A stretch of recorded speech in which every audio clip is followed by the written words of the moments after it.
Another key in building this winning edge in business is you've got to learn to treat people good. Another thing that these universities pollute America, corporations with, is this attitude: you better not get to know your employees. You better not become friends or get to know the spouse or the children of your employees, because you might have to fire them, you might have to reassign them. And if you're close friends, you can't manage people in a tough-minded way. Bull.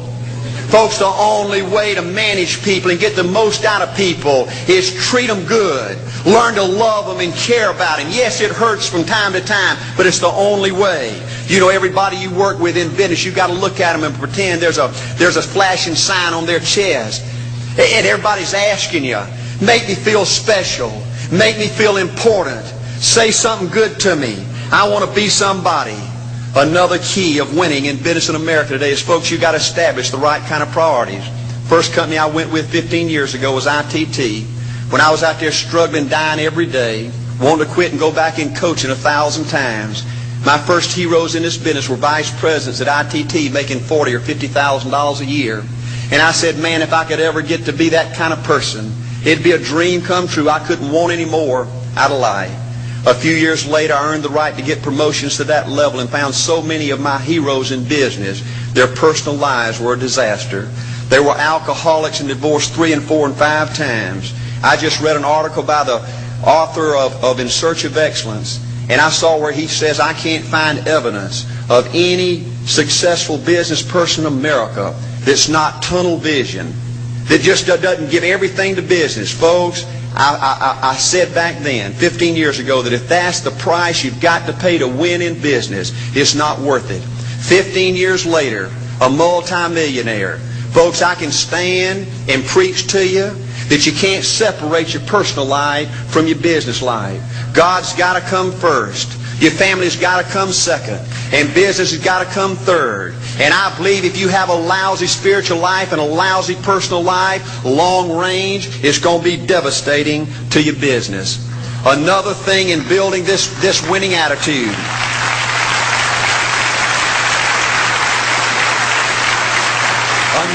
Another thing in building this winning attitude in business. I see tall people make it big in business and short people, dumb people and smart people, fat people and skinny people. But if you cut open the winners in business, I see a heart of a champion. And all these people are competitors and they don't quit.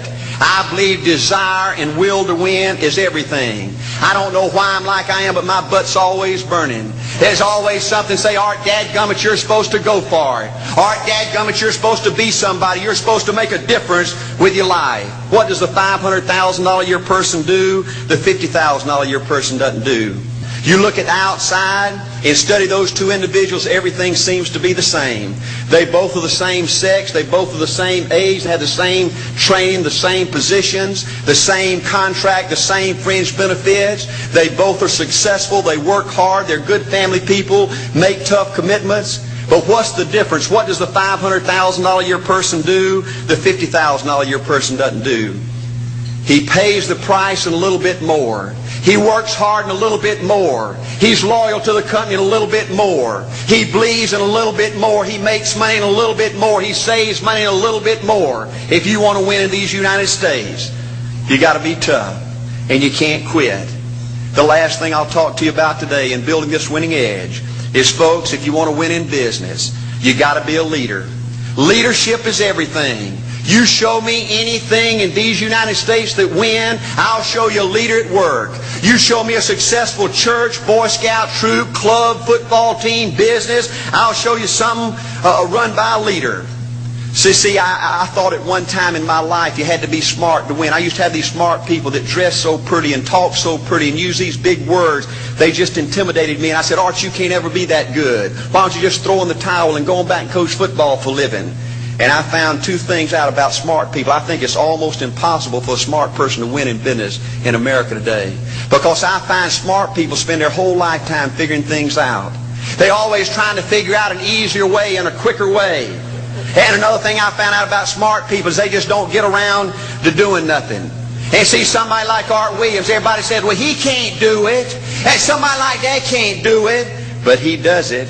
See, folks, I want you to know almost everybody in America almost does enough to win.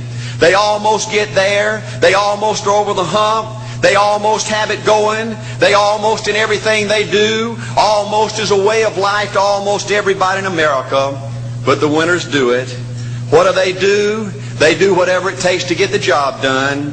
They do it, and do it, and do it, and do it, and do it, until the job gets done. And then they talk about how great it is to be somebody they're proud of. We need leaders in America who can do it. If you want to become somebody, do it. If you want to go in business for yourself, do it. If you want to become financially independent, do it. I hear too much talk in these United States. Everybody can talk a good game. We need people in America who can do it. I go all over this country with A.L. Williams, and I have people say, Art, you can count on me. Wonderful. Just do it. Art, I guarantee you this is my last stop. I'm going to win now. Super duper. Just do it. Art, if I could just have one good month and get the ball going, I know I could make it big. Super. Just do it. Art, if I could just pay off this debt, I could really go. Great. Just do it. Art, if I could just sell my house. Do it. But houses ain't selling. Do it anyway. Art, I'm not making any money. What can I do? You just do it. Do what, Art? You do it, and do it, and do it. Art, I guarantee I'm going to win this contest. Super duper. Just do it. Art, I'm over the hump now. Watch my smoke. Great. Just do it. Art, I want to make it so bad I can taste it. What I do? You just do it. Art, I'm a vice president now. Can I quit doing it? No. Art, I don't know if I can keep on keeping on. I'm really hurting. What I do? You just do it. Do what, Art? You do it, and do it, and do it. Art, all my life I wanted to be somebody important. Well, what do it then? Art, I'm going to save money so I don't have to go through this again. Great. Just do it. Art, I don't feel like I've had enough training. What I do? You just do it. Art, my manager don't give me no help. What I do? You just do it. Art, you don't understand. I was Mr. Everything at my former company. You don't mean I have to start off down at the bottom and do it, do you? Yep, you really got to do it. Art, what's the primary difference between winners and losers? The winners do it. They do it, and do it, and do it, and do it, until the job gets done. And then they talk about how great it is to finally have achieved something unique, and how glad they are that they didn't quit like everybody else, and how wonderful it is to finally be somebody they're proud of and make a difference with their life. Thank you.